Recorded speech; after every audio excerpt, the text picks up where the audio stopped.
Imagine walking through a local food market. On a perfect day, the exact number of goods the farmers bring to their stalls matches the exact number of goods shoppers want to buy.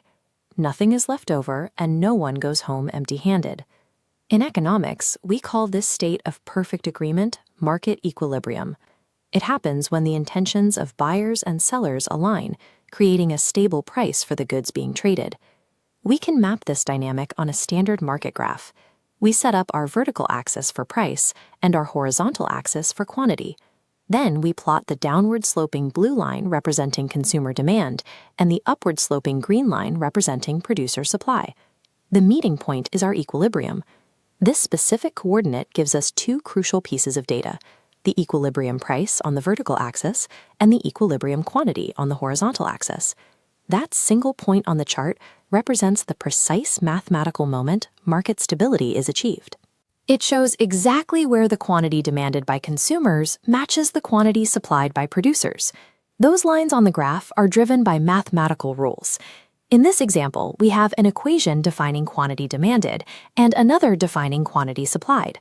To find the market equilibrium, we set them equal to each other, ensuring quantity demanded matches quantity supplied. By locking these two functions together across an equal sign, we convert a visual concept on a graph into a solvable algebraic equation. First, group like terms to isolate the price variable. Move 20 to the left and negative 2p to the right. Subtracting 20 from 100 leaves 80. Adding 3p and 2p gives 5p. Finally, divide 80 by 5, finding our equilibrium price, 16. An equilibrium price of 16 is the exact monetary value where the market clears, leaving no leftover supply and no unmet demand. To find how many goods are actually bought and sold, we substitute our equilibrium price of 16 back into the demand function. 2 times 16 is 32, and 100 minus 32 gives us an equilibrium quantity of 68. Now, let's verify this result. Pause the video and substitute the price of 16 into the supply function to see if the quantity remains the same. Let's check the math. 3 times 16 is 48. 20 plus 48 equals 68. Because both functions independently yield 68, the equilibrium state is mathematically proven, and our calculation is verified as correct.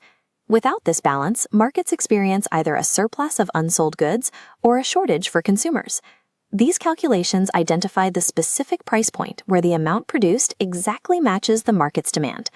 Now, calculate the equilibrium point for the Gamoa Damanese onion market using these demand and supply functions.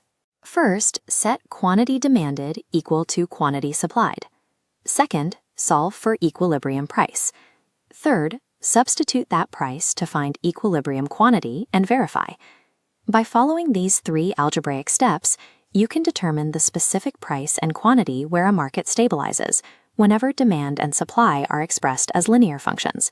Use this method to find the solution for the onion market problem.